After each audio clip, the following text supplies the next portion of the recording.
Hey, what's up, everybody? Thank you for joining the stream tonight. My name is Joe Steele. This is Crypto in the House. This is Saturday, August 20th. Let's jump right into what's going on in crypto. First story. Now, some people on Twitter are seeing this as CZ calling out FTX. So his tweet reads, just learned a new word, jitters, on one particular exchange.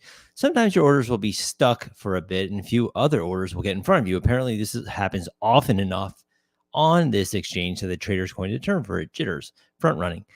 He then followed it up with, I then asked a few VIP traders. They all knew you can't hide bad behavior. A lot of people were pointing to the story yesterday about the FDIC naming FTX as one of the 5 companies they called out that I covered yesterday as well. If you look at my stream, basically saying like they're sort of misleading their customers into thinking that their funds are FDIC insured.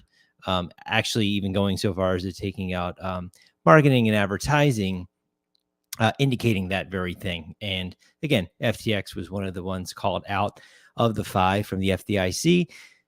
And then this tweet comes out yesterday as well from CZ. So people are wondering, hey, is this guy kind of, instigating a little bit or not? Who knows? But always fun to see the back and forth.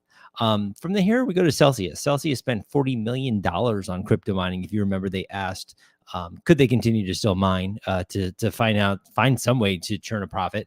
And what they're saying is they spent $40 million on their first 2 weeks of bankruptcy, continuing to mine crypto. Their CFO said it's the last filing, July 29th. They spent $40 million of cash primarily on building out the mining site in Texas and on payroll to obviously set that mining facility up.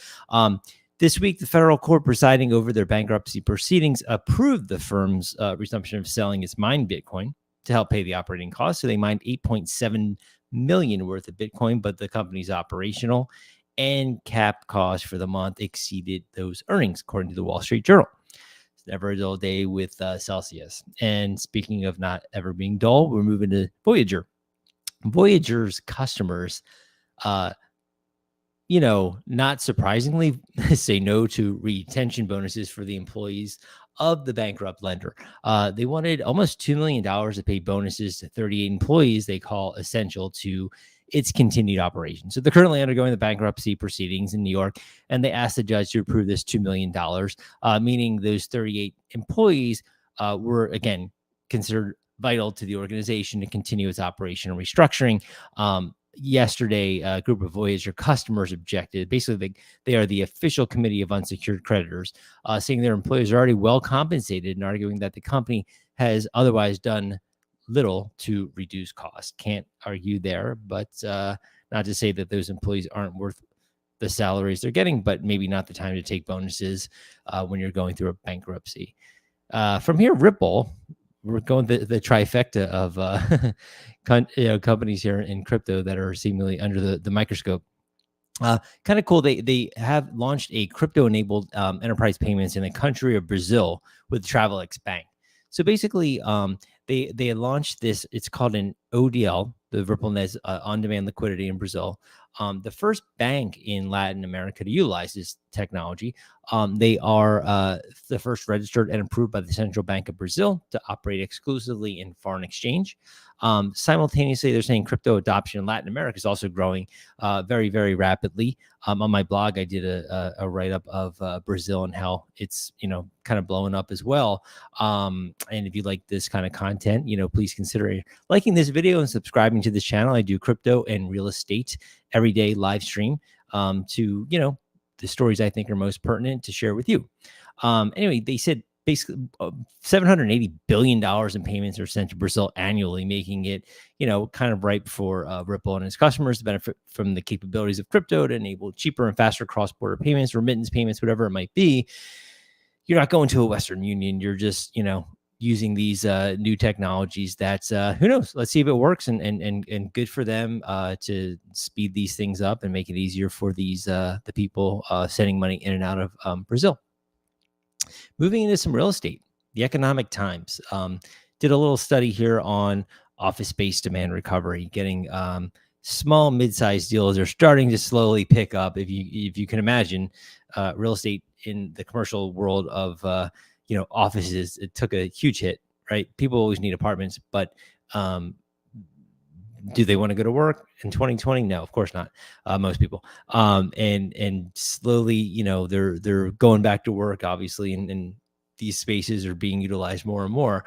There's synopsis here saying listed REITs, the real estate investment trust, and realty developers with sizable office real estate portfolios have witnessed an increase in transactions in the 10,000 to 50,000 square feet office space, and even boutique offices, in addition to these large transactions getting concluded. So something positive in real estate. I know out there you're probably hearing just a lot of FUD in general, but here's some sort of a silver lining for people who are, we know people need self-storage, mobile home parks, things like that didn't take too much of a hit during the pandemic.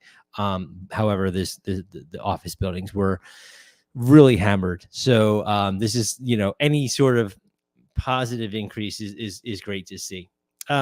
Here from realtor.com, they did a study here on the top or the hottest real estate zip codes in the US. They have a list of 50. Number one was Brighton, New York, which is sort of close to Rochester and Lake Ontario. Basically, that hit number one on their list of the hottest zip code in the US at this time. So basically, houses stay on the market for 6 days in the average Q1 and Q2 of this year.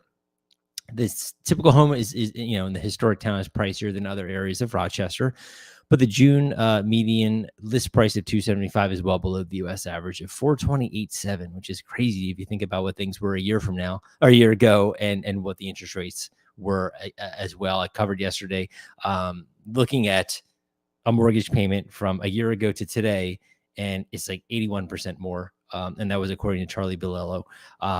Great to follow if you have time to follow Charlie. And here's a little chart breakdown of what realtor.com did of the areas. Basically, the affordability is driving the higher buyer demand, fast selling homes in this year's 10 hottest zip codes for the first half of this year. So you can see mostly the northeast of the US, not much in the west at all. I'll show you the top 10 broken down a little better here. And basically, it says home buyers show basically the mix of home buyers. You're going to find value in the vicinity of high priced metros. They opted for these higher priced zips in low cost metros. So more bang for your buck, essentially, and larger than average homes at lower than average prices, right? So this is, again, January through June, according to realtor.com, and just all on the east. There's nothing here in the western region. In the top 50 for sure, but in the top 10, people are just hitting these areas that are, more affordable, again, more square footage for the price. And if you look at the following, or the side, the last column, clearly the price points are, minus North Attleboro, Massachusetts, they're pretty reasonable for most people. The New Hampshire, Massachusetts obviously get a little pricier, but you can't beat this, Brighton, New York. So with that, I hope you all have a great rest of your weekend. I will see you tomorrow on the stream. Like this video if you find value, and subscribe to this channel if you want to see more of this. Again, I do crypto and real estate every day, live stream, whatever the most important stories in my opinion are, and would love to hear from you as to what you feel the most important stories are that I may have missed. So with that, have a great night, and I will see